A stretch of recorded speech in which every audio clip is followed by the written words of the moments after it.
آج سے ہم نئی سیریز کا آغاز کر رہے ہیں کتاب کہانی میں آج ہم بات کریں گے صدیق سالک کی کتاب میں نے ڈھاکہ ڈوبتے دیکھا۔ صدیق سالک نے اپنی کتاب میں نے ڈھاکہ ڈوبتے دیکھا میں آپریشن سرچ لائٹ کے بارے میں ایک چیپٹر لکھا، جس میں صدیق سالک لکھتے ہیں کہ 25 مارچ کو صبح 11 بجے میجر جنرل خادم راجہ اپنے دفتر میں بیٹھے تھے۔ ان کی صاف شفاف میز پر پڑے ہوئے ٹیلی فونوں میں سے ایک کی اچانک گھنٹی بجی۔ وہ فوراً اس کی طرف لپکے اور انہوں نے کہا، hello sir. General tikka Khan بولے، خادم آج رات۔ ٹھیک 2 سال پہلے جنرل یحییٰ خان نے فیلڈ مارشل ایوب خان سے اقتدار وصول کیا تھا۔ آج وہ اپنے دورے اقتدار کا سب سے بڑا فیصلہ دے چکے تھے۔ جنرل راجہ نے اپنے سٹاف کو بلا کر ضروری ہدایات دے دیں۔ اونچی سطح پر یہ ایکشن شاید معمول کا سمجھا گیا ہوگا، لیکن جب یہ خبر غیر متعلقہ حضرات تک پہنچی تو ان میں خاصی ہلچل مچ گئی۔ کوئی ٹینک شکن توپ کا ایمونیشن ڈھونڈ لینے لگا، کوئی ہتھیار اکٹھے کرنے لگا، کس نے اپنے موجودہ ہتھیاروں کی کمی پورا کرنا چاہی تو کسی نے ان کے ناقص اجزاء بدلنے کی کوشش کی۔ 29 کیولری کے چند افراد جو کچھ پہلے رنگ پور سے آئے تھے، ورکشاپ میں پڑے ہوئے 6 زنگ آلود ٹینکوں M24 کو صاف کرنے لگے۔ اگرچہ یہ ٹینک متحرک جنگ لڑنے کے قابل نہ تھے، مگر ڈھاکہ کی سڑکوں پر شور مچانے کے لیے کافی تھے۔ 14 ڈویژن کے سٹاف نے ڈھاکہ سے باہر چھوڑیوں کو آپریشن سرچ لائٹ کے متعلق ایک مخصوص کوڈ کے ذریعے اطلاع دینا شروع کر دی۔ اس کارروائی کے لیے 24 اور 25 مارچ کی درمیانی رات سے 1 بجے کا وقت مقرر کیا گیا۔ وقت کے تعین میں مصلحت یہ تھی کہ اس وقت تک جنرل یحییٰ خان بخیر و عافیت کراچی پہنچ چکے ہوں گے۔ آپریشن سرچ لائٹ کے منصوبے کے مطابق ڈھاکہ میں 3 ہیڈ کوارٹرز قائم کیے گئے تھے۔ ایک کے انچارج میجر جنرل رؤف فرمان علی تھے، ان کے ذمے ڈھاکہ کا شہر تھا۔ ان کے وسائل میں بریگیڈیئر ارباب کے انڈر 87 بریگیڈ تھا۔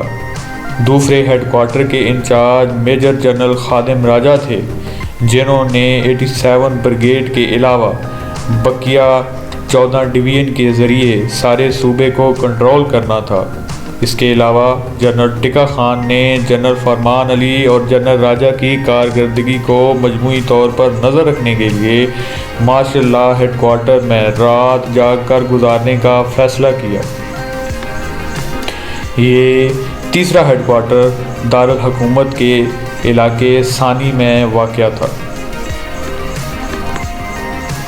اب کارروائی سے چند روز پہلے مغربی پاکستان سے میجر جنرل افتخار جنجوعہ اور میجر جنرل ابو بکر عثمان مٹھا کو ڈھاکہ بھیجا گیا تھا تاکہ وہ ضرورت پڑنے پر میجر جنرل خادم راجہ اور میجر جنرل رؤف فرمان علی کی جگہ ذمہ داریاں سنبھال سکیں۔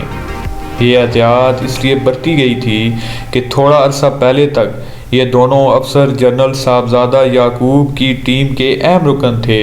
جنرل یعقوب علی تو جا چکے تھے، مگر ڈر تھا کہ کہیں یہ دونوں فوجی کارروائی کرنے سے انکار نہ کر دیں۔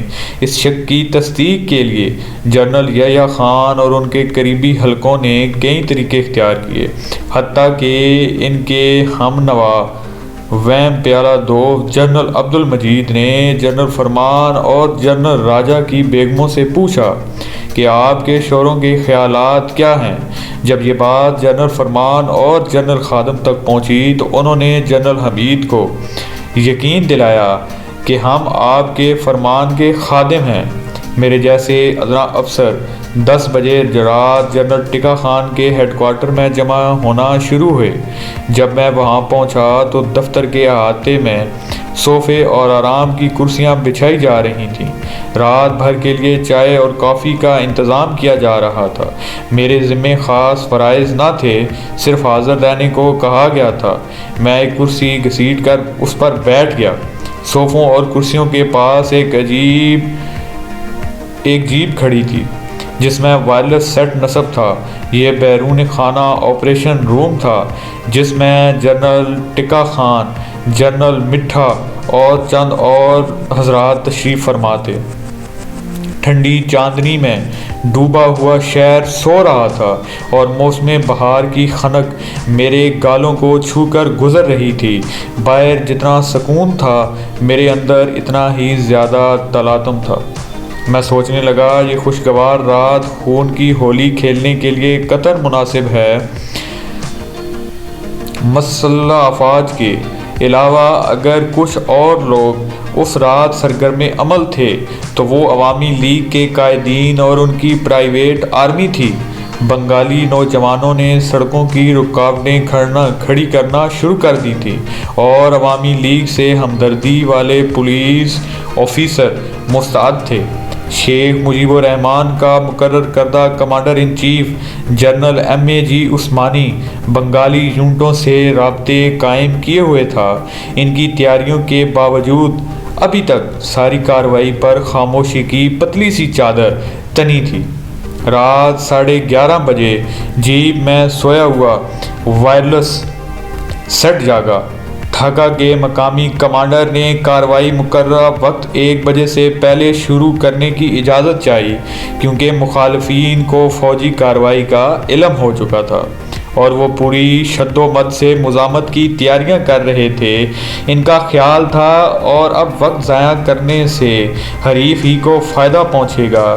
ہم سب نے اپنی اپنی کھڑیوں پر نگاہ ڈالی اور اندازہ لگایا کہ ابھی جنرل یحییٰ خان سری لنکا کے قریب ہوں گے۔ اگر ابھی کارروائی شروع کی گئی تو عین ممکن ہے بھارت کے لڑاکا طیارے صدر کے بوئنگ کو کراچی پہنچنے سے پہلے شکار کر لیں۔ چنانچہ ٹکا خان نے فیصلہ دیا، ارباب سے کہو کہ جب تک ممکن ہو صبر سے کام لے۔ بریگیڈیئر ارباب کے بریگیڈ کو وقت آنے پر حسب ذیل کارروائیاں کرنی تھی۔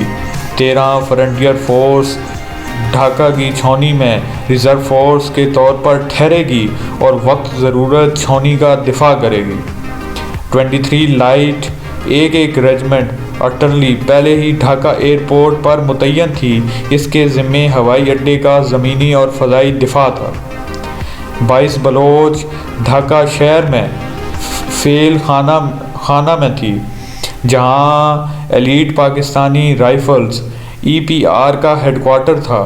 اس کے ذمے EPR کا دفاع کرنا تھا۔ اس کے بعد 22 پنجاب کے ذمے راجڑ باغ پولیس لائنز میں 1000 بنگالیوں کو غیر مسلح کرنا تھا۔ یہ فورس عوامی لیگ کی ہمدرد سمجھی جاتی تھی۔ 18 پنجاب کو نواب پور اور پرانے شہر میں پھیل جانا تھا، جس کے متعلق مشہور تھا کہ وہاں ہندوؤں کے انگنت مکانات اسلحہ خانوں میں تبدیل ہو چکے ہیں۔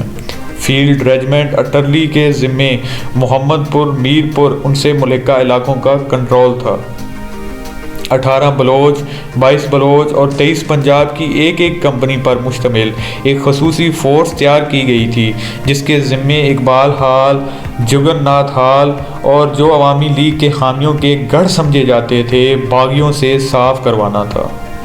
مذکورہ بالا یونٹوں کے فرائض میں حکومت کے اقتدار کو بحال کرنا، چیدہ سیاسی قائدین کو گرفتار کرنا، اہم تنصیبات کی حفاظت کرنا اور مزاحمت کی صورت میں باغیوں کو کچل دینا شامل تھا۔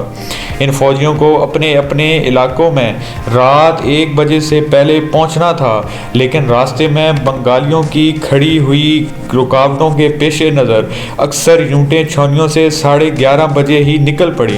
جو فوجی دستے پہلے ہی شہر میں ریڈیو اسٹیشن، ٹیلی ویژن، ٹیلی فون ایکسچینج، بجلی گھر اور اسٹیٹ بینک وغیرہ کی حفاظت پر مامور تھے، انہوں نے بھی وقت سے پہلے اپنی پوزیشنیں سنبھال لی تھیں۔ چھاؤنی سے جو پہلا دستہ روانہ ہوا اسے فارم گیٹ پر مزاحمت کا سامنا کرنا پڑا۔ یہ وہی جگہ ہے جہاں عوامی لیگ کے رضاکاروں نے چیک پوسٹ قائم کر رکھی تھی۔ انہوں نے وہاں درخت کاٹ کر سڑک پر گرا دیے تھے اور خالی جگہوں پر پرانی رکاوٹیں کھڑی کرنے کی کوشش کی تھی۔ ان رکاوٹوں کے پار سینکڑوں بنگالی زور زور سے جے بنگلہ کے نعرے لگا رہے تھے۔ میں نے جنرل ٹکا خان کے ہیڈ کوارٹر میں کھڑے ان نعروں کا شور سننا شروع کیا۔ اس کے بعد ایک شور برپا ہوا۔ ایک دو مرتبہ کسی خودکار ہتھیار کے چلنے کی آواز بھی آئی۔ کوئی 15 منٹ بعد ہنگامہ ختم ہونے لگا تو معلوم ہوتا تھا ہتھیاروں نے نعروں پر برتری حاصل کر لی ہے۔ فوجی دستے رکاوٹ پار کر کے شہر کی طرف بڑھنے لگے۔ چاند دور کھڑا تماشا دیکھ رہا تھا اور چاندنی اس آہو بکا اپنا روپ کھو بیٹھی تھی۔ اب جب کہ کارروائی خود بخود شروع ہو چکی تھی، رات 1 بجے کا انتظار بے معنی تھا۔ دوزخ کے دروازے کھل چکے تھے۔ اس دوزخ میں بھڑکنے والا پہلا شعلہ بلند ہوا تو ریڈیو پاکستان کی لہر کے عین قریب شیخ مجیب الرحمان کی آواز سنائی دی۔ اس نے عوامی جمہوریہ بنگلہ دیش کی آزادی کا اعلان کر دیا۔ آواز سے ظاہر ہوتا تھا کہ یہ پیغام پہلے سے ریکارڈ کیا ہوا ہے۔ اس کا مکمل متن بھارتی وزارت خارجہ کی مرتب کردہ بنگلہ دیش کی دستاویز میں یوں درج ہے۔ شاید یہ میرا آخری پیغام ہو۔ میں آپ کو بتا دینا چاہتا ہوں کہ آج سے بنگلہ دیش آزاد ہے۔ یہی عوام سے اپیل کرتا ہوں کہ وہ جہاں بھی ہوں اور جو وسائل بھی رکھتے ہوں، غاصب فوج کا اس وقت تک مقابلہ کریں جب تک کہ بنگلہ دیش کی دھرتی سے پاکستان کا آخری سپاہی نکل نہیں جاتا۔ جب تک آپ مکمل کامیابی حاصل نہ کر لیں، اپنی جنگ جاری رکھیں۔ میں مجیب کا یہ نثر کردہ بیان نہ سن سکا، البتہ میں نے راکٹ لانچر کا دھماکہ ضرور سنا جو کمانڈوز نے مجیب کے گھر جاتے ہوئے ایک رکاوٹ کو دور کرنے کے لیے فائر کیا تھا۔ اس کمانڈو پلاٹون میں کمانڈنگ افسر lieutenant colonel Z A Khan اور کمپنی کمانڈر میجر بلال بنفس نفیس موجود تھے۔ جو ہی وہ مجیب کے مکان کے قریب پہنچے، وہاں گیٹ پر متعین حفاظتی رضاکاروں نے فائر کھول دیا۔ یہ رضاکار پیشہ ور سپاہیوں کا مقابلہ کیا کرتے، چند لمحوں میں ہمت ہار بیٹھے۔ کمانڈوز 4 فٹ اونچی دیوار پھاند کر سین میں اتر گئے۔ انہوں نے اپنی آمد کا اعلان سٹین گن کے ایک برسٹ فائر کر کے کیا۔ بلند آواز سے مجیب کو باہر آنے کو کہا گیا مگر کوئی جواب نہ آیا۔ بالآخر زبردستی اندر داخل ہوئے اور مجیب کے بیڈ روم کے پاس پہنچ گئے۔ دروازے کے باہر تالا پڑا تھا جسے گولی مار کر گرا لیا گیا۔ مجیب نے فوراً اپنی گرفتاری کے لیے خود کو پیش کر دیا۔ ان کے لباس اور موزے سے یوں لگتا تھا کہ وہ پہلے سے ہی تیار بیٹھے تھے۔ سپاہیوں نے فوراً انہیں گھر کے تمام افراد کو حراست لیا اور جیپوں میں بٹھا کر زیر تعمیر دارالحکومت ثانی میں لے آئے۔ چند منٹوں بعد جنرل ٹکا خان کے ہیڈ کوارٹر میں کھڑی جیپ کے وائرلیس سیٹ پر 87 بریگیڈ کے بریگیڈیئر میجر جعفر کی آواز صاف صاف سنائی دے رہی تھی۔ وہ پرندہ پنجرے میں ہے۔ انہوں نے کہا پرندہ پنجرے میں ہے، دوسرا اپنے گھونسوں میں موجود نہیں۔ اور جو ہی پیغام ختم ہوا، میری نظر بڑے پرندے پر پڑی جو سفید قمیض میں فوجی جیپ میں بیٹھا سفید چاندنی میں صاف دکھائی دے رہا تھا۔ ایک صاحب نے جنرل ٹکا خان سے کہا کیا بڑے پرندے کو آپ کے حضور پیش کیا جائے؟ انہوں نے سختی سے کہا میں اس کی شکل دیکھنے کا بھی گوارا نہیں کرتا۔ مجیب الرحمان کو کھلی جیپ میں بٹھا کر شب پاشی کے لیے چھاؤنی بھیج دیا گیا۔ اس کے گھریلو ملازموں کو شناخت کے بعد رہا کر دیا گیا۔ مجیب الرحمان نے اسیری کی پہلی رات آدمچی اسکول میں گزاری، پھر انہیں ایک اور جگہ منتقل کر دیا گیا اور 3-4 روز بعد بذریعہ ہوائی جہاز کراچی بھیج دیا گیا۔ بعد میں جب مجیب الرحمان کی قسمت کا فیصلہ کرنے کے لیے پیچیدگیاں پیدا ہونے لگی اور غیر ملکی دباؤ بڑھنے لگا تو میں نے اپنے عزیز دوست میجر بلال سے پوچھا، آپ نے کارروائی کی گرما گرمی ہی میں اسے کیوں ٹھکانے نہ لگایا؟ انہوں نے جواب دیا، میرا بھی یہی ارادہ تھا، لیکن کارروائی سے پہلے جنرل مٹھا نے مجھے ذاتی طور پر بلا کر حکم دیا تھا کہ مجیب کو زندہ پکڑ کر لانا۔ آپریشن سرچ لائٹ کی کہانی ابھی جاری ہے، انشاءاللہ اپنے اگلے ولاگ میں آپ کو یہیں سے اس کہانی کا بتائیں گے۔ اس کہانی کے بارے میں صدیق صالح کی یہ کتاب میں نے ڈھاکہ ڈوبتے دیکھا میں سے چند اقتباسات آپ کی خدمت میں پیش کیے جائیں گے اور آپ کو بتایا جائے گا کہ کیسے پاکستان کے مشرقی حصے یعنی کہ بنگال کو پاکستان سے علیحدہ کیا گیا، کیسے سازش کی گئی اور کیسے پاکستان کو دو لخت کر دیا گیا۔